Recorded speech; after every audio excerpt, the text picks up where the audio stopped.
Alors Distrant, c'est une plateforme technologique qui a vu le jour en 2017. Elle est le fruit d'une réflexion autour de l'économie circulaire qui est déjà à l'époque était assez prégnante au niveau du centre technique IPC et qui concernait déjà beaucoup d'industriels du secteur de la plasturgie. Donc IPC accompagné du CTCPA, donc le centre technique de la conserverie pour les aliments, a déposé un dossier auprès de la région Auvergne et auprès des fonds FEDER pour avoir une description d'une plateforme qui pouvait à la fois avoir des compétences instrumentales, technologiques, de plateformes de production, mais aussi de compétences pour l'accompagnement des industriels.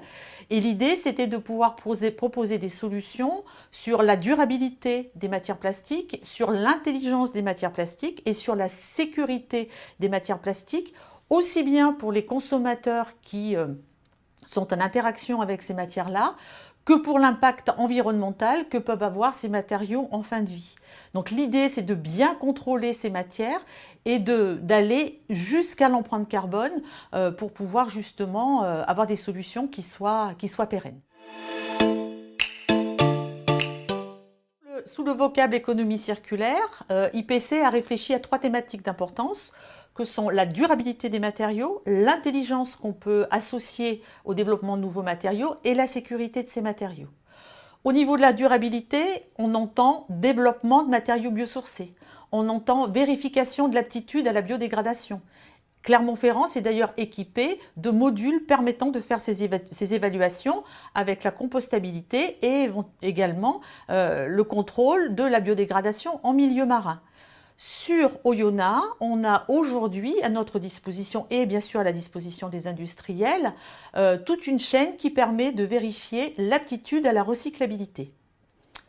Sur le vocable intelligent, on essaye aujourd'hui de développer des matériaux qui possèdent, on va dire, la capacité de pouvoir être par exemple mieux triés ou mieux dégradés en ayant introduit un dispositif, un système qui leur permet d'acquérir cette nouvelle capacité. Sur la sécurité, ce qui est vraiment important aujourd'hui, c'est de proposer des matériaux qui ne mettent pas en danger la santé des consommateurs, c'est quand même essentiel, et qui, en plus de cela, sont complètement en cohérence avec la diminution de l'impact environnemental et de la protection de l'environnement.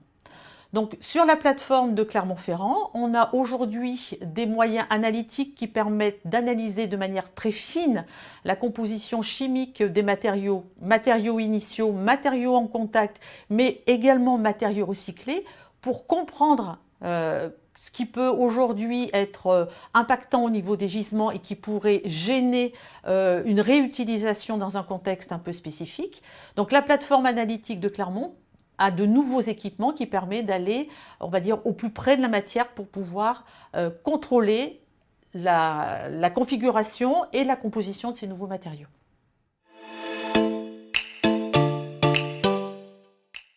Alors, IPC, c'est un centre technique de filière. La filière plasturgie aujourd'hui est face à des défis assez considérables. On va dire que la société et les politiques mettent aujourd'hui la pression sur cette filière-là pour qu'ils puissent apporter des solutions à des problématiques qui concernent tout le monde. Donc pour IPC, c'était une évidence. Ne pas s'engager dans l'économie circulaire, c'était rater, on va dire, un train en marche. Et c'était problématique par rapport à la filière tout entière qui attend des solutions et qui attend des accompagnements face vraiment à ces défis assez considérables. Travailler avec le CTCPA, c'était également une opportunité assez intéressante parce qu'on sait que le CTCPA, de par ses activités alimentaires, connaît bien ces problématiques d'interaction entre les matières et les denrées alimentaires et possède une expertise sur son site de Bourg-en-Bresse. Donc pour nous, c'était vraiment d'importance de pouvoir fédérer 2 centres techniques autour de cette problématique. Alors au-delà des 2 centres techniques, on a également voulu s'associer à des pôles de compétitivité que peuvent être Polyméris et VG-Polis, qui là également apporte de l'expertise et puis aussi toute une série on va dire tout un groupe d'industriels et d'entreprises qui peuvent être intéressés par cette problématique. Donc la légitimité d'IPC, elle est vraiment essentielle et pour nous, elle est complètement assumée parce que la plasturgie doit être accompagnée. Il y a des manques, ça peut être des manques réglementaires, ça peut être des manques méthodologiques, mais la volonté, elle est là et l'innovation, elle sera au service du développement de matériaux qui répondent à ces nouveaux défis sociétaux.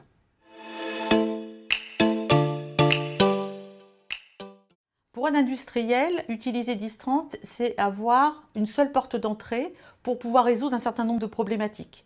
C'est avoir à sa disposition des outils, avec des achats de nouveaux matériels et puis du développement de systèmes pour valider des nouvelles solutions.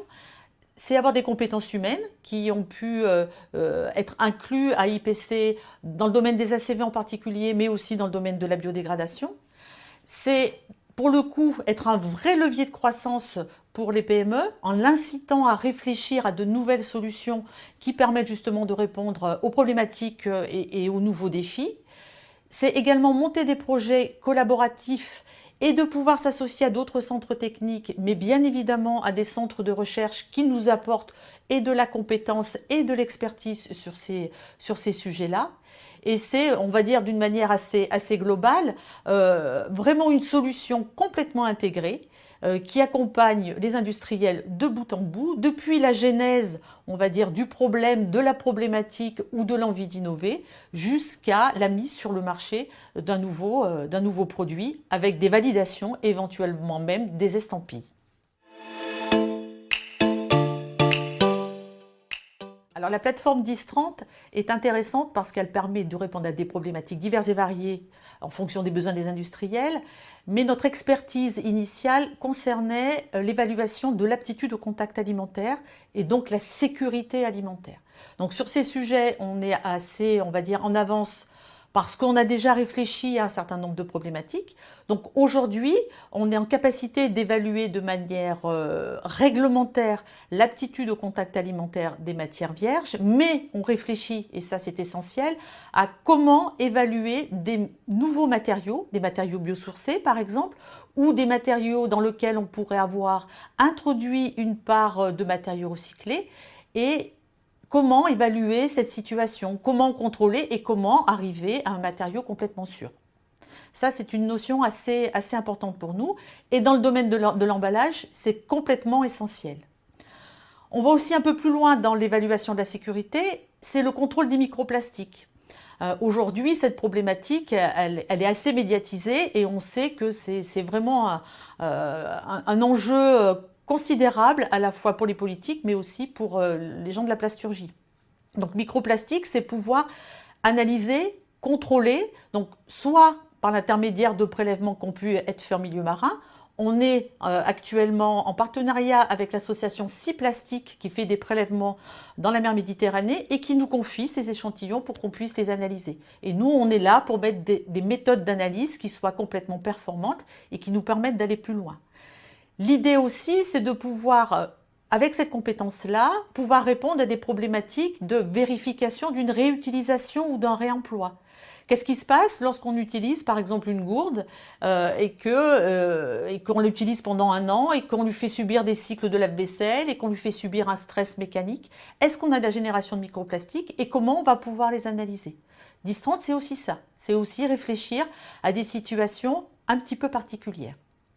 Et puis, on peut avoir après des sujets un peu plus classiques de biodégradation.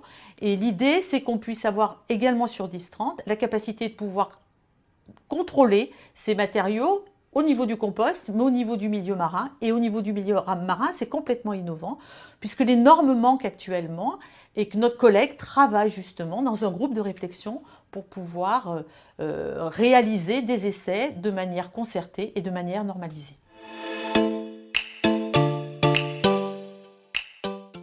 La démarche d'IPC, c'est vraiment de pouvoir proposer des offres intégrées et transversales. C'est, on va dire, sous une unité d'offres, c'est de pouvoir avoir des réponses à différentes problématiques et surtout d'accompagner l'industriel de bout en bout de son projet ou sur une partie qu'il juge utile et qui ne soit pas complètement en dehors ou en décalage de sa problématique. IPC a de multiples compétences sur différents sites. L'idée, encore une fois, c'est d'avoir un guichet unique et de pouvoir interroger une personne qui prend en charge la totalité de la problématique et qui ensuite organise un peu les choses, fait un peu le chef d'orchestre et fait appel à ses collègues sur différents sites avec différentes compétences. Distrand, c'est ça, c'est une plateforme qui puisse répondre aux problématiques globales sous une seule bannière avec différentes offres qui s'adaptent à la problématique de l'industriel. Alors, la plateforme Distrand est aujourd'hui impliquée dans bon nombre de projets R&D, des projets de recherche européens, mais des projets à l'échelon national. On est associé IPC, au LNE, à l'INRA et au CTCPA pour faire un consortium de réflexion qui permettent de répondre à des problématiques qui sont aujourd'hui assez complexes. C'est dans ce cadre que Citeo nous a mandatés pour réfléchir à une solution innovante dans le cadre de la réutilisation de matières recyclées. Aujourd'hui, pour pouvoir revenir à l'aptitude au contact alimentaire pour ces matières recyclées, il y a des contraintes réglementaires assez fortes et il y a toujours, on va dire, la règle numéro 1 de « je ne mets pas en danger la santé de mon consommateur ». Donc aujourd'hui, dans ce dossier, on réfléchit à une solution de barquette avec des matières qu'on dit A, B, A, c'est-à-dire une matière recyclée B qui est prise en sandwich entre deux matières vierges. L'objectif de ce projet, c'est d'évaluer la performance de la barrière A, qu'on appelle barrière fonctionnelle, et qui doit justement protéger la denrée alimentaire des éventuelles migrations de molécules indésirables, potentiellement dangereuses, qui seraient résiduelles dans la matière recyclée. Donc on travaille tous ensemble à réfléchir à cette situation pour pouvoir apporter à Citeo des arguments favorables ou défavorables sur l'utilisation de cette barrière fonctionnelle et lui donner des arguments pour pouvoir valider cette nouvelle solution.